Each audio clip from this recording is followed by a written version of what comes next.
Hello Scorpio and welcome to Providence. My name is KK and this is your general weekly reading. Well, there you go.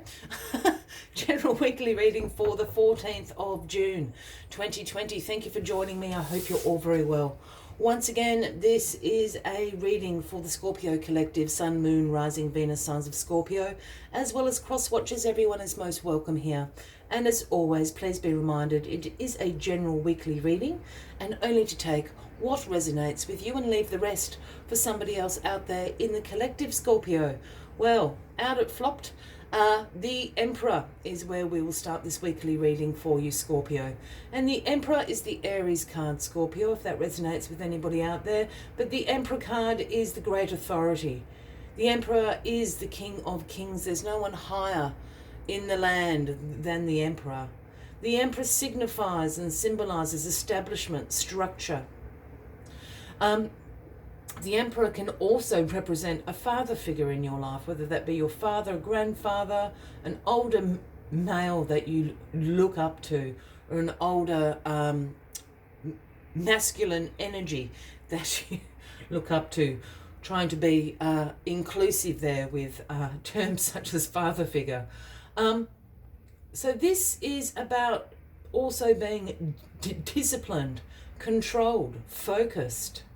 So something's going on this week that is a call for you to be the authority of your life, to be your own boss, to establish that structure around you, to establish discipline in some area of your life at the moment with this Emperor card sitting there.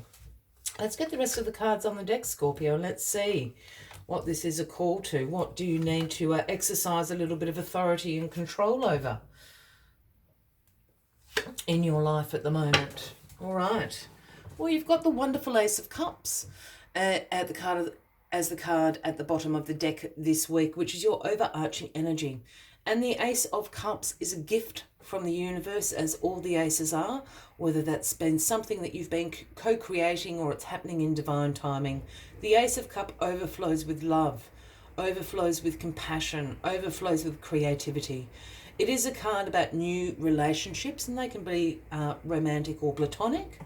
But it is really, as you can see, overflowing with that love, compassion, and creativity. So keep that in mind as the week goes on, Scorpio. What do you need to exercise some authority over? You've got a new relationship happening here, Scorpio. With the Ace of Cups here, you've got the Two of Cups here. Well, Scorpio. Now, the Two of Cups is a card that signifies unified love, mutual attraction. Here we have divine feminine, divine masculine coming together with the universe. So for those that are interested in a new romantic relationship blossoming, this is a very good card to have, as well as the Ace of Cups there. For those that are happily partnered up, this is just a card of renewing that feeling of unity, of your values aligning, of you having this mutual attraction, perhaps renewing some sort of commitment or vows in your life. There is another take on, well, there's another two takes on this Two of Cups for you, Scorpio. And the Two of Cups is also about partnerships, and I say that quite in particular, because partnerships take many forms. They can be platonic partnerships, they can be business partnerships, and that can still involve a mutual attraction between two people, perhaps between a company and a client. So there is that as well. The other take on the Two of Cups is a unified love within you. If you're single and quite happy being so, you're not interested in any sort of external relationships or partnerships going on, this is a unity within you. This is an alignment within you and the universe. But look, with this Ace of Cups being here and the majority rules, I guess, I'm thinking there's some sort of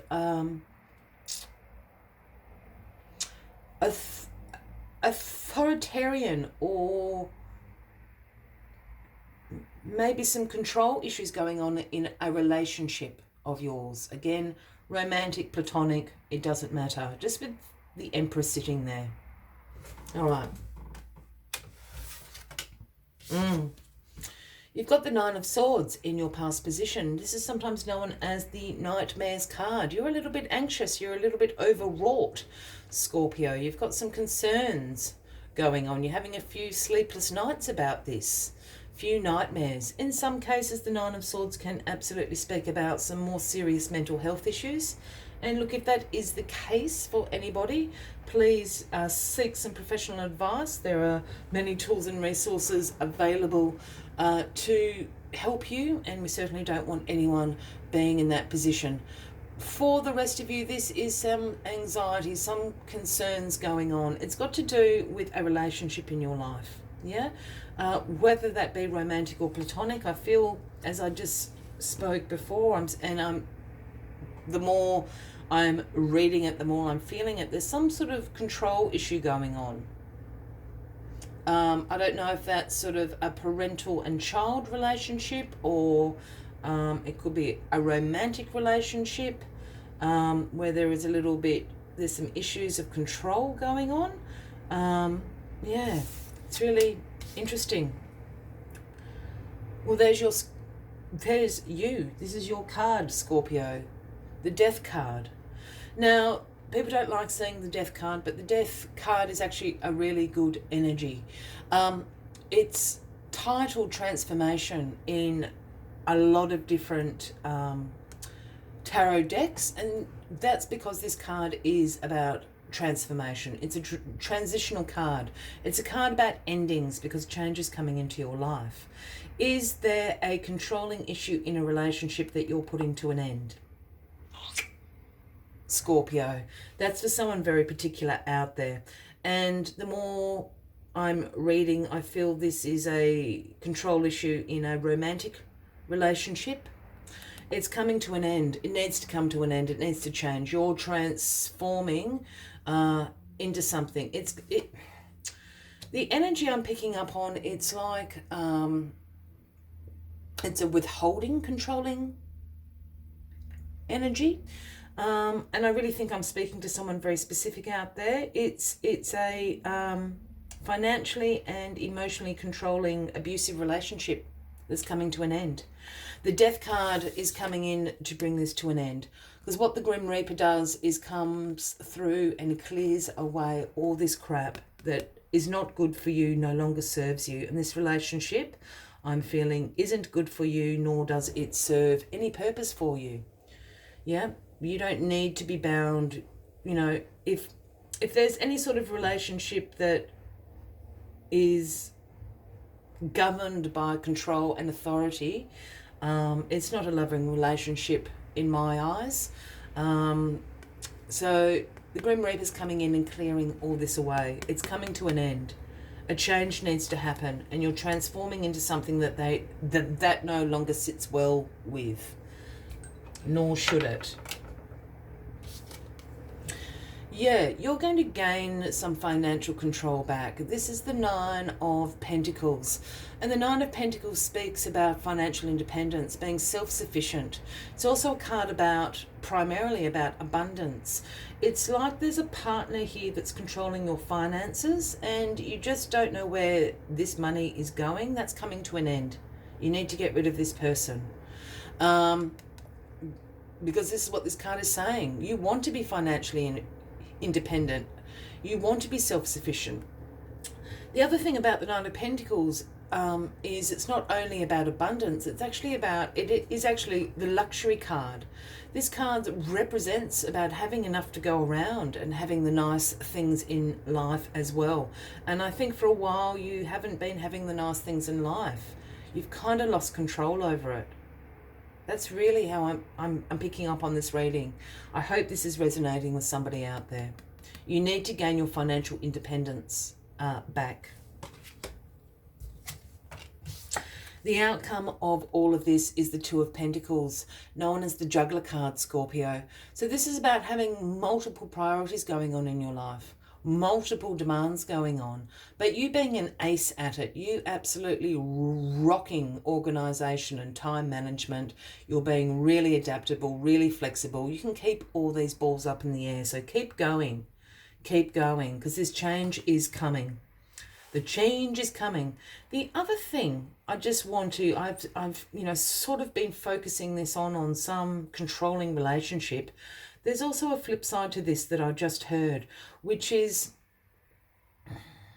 there a child financially taking advantage of a parent financially?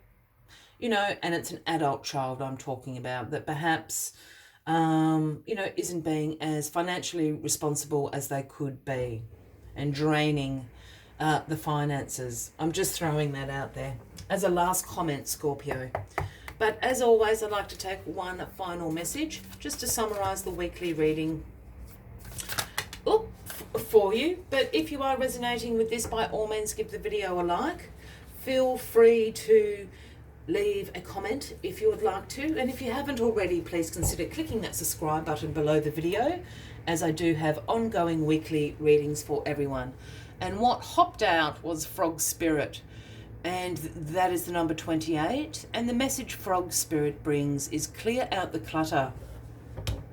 It's what the Death card is doing. Clear out the clutter. There's something really, a weird situation going on here for you, Scorpio. Clear out the clutter. Let's see what other messages Frog Spirit has for you this week.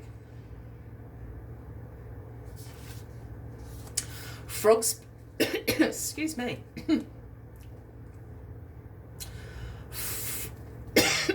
I'm so sorry, Scorpio. Excuse me. Frog Spirit appears to tell you to clean house. Prioritize what you need and get rid of or give away the rest. So you can have some space in your life and in your head. You don't need the old stuff, the old ways, and its stories shouting to you about the past. Along with physical clutter, friendships and relationships are sometimes kept long past their expiration date, weighing you down with unnecessary baggage. Now's the time to let go. Whenever you need will appear when you need it. So release your grip on all that clutter that is making you feel anxious and burdened. Frog Spirit wants you to reclaim your space unencumbered by shoulds, oughts, and could have beens. Let go and jump. You are free from all that old stuff. I will leave you with that as the final message of the week, Scorpio. I wish you a fabulous week ahead. I do look forward to seeing you next week. And until then, from me to you, much love and light. Bye-bye.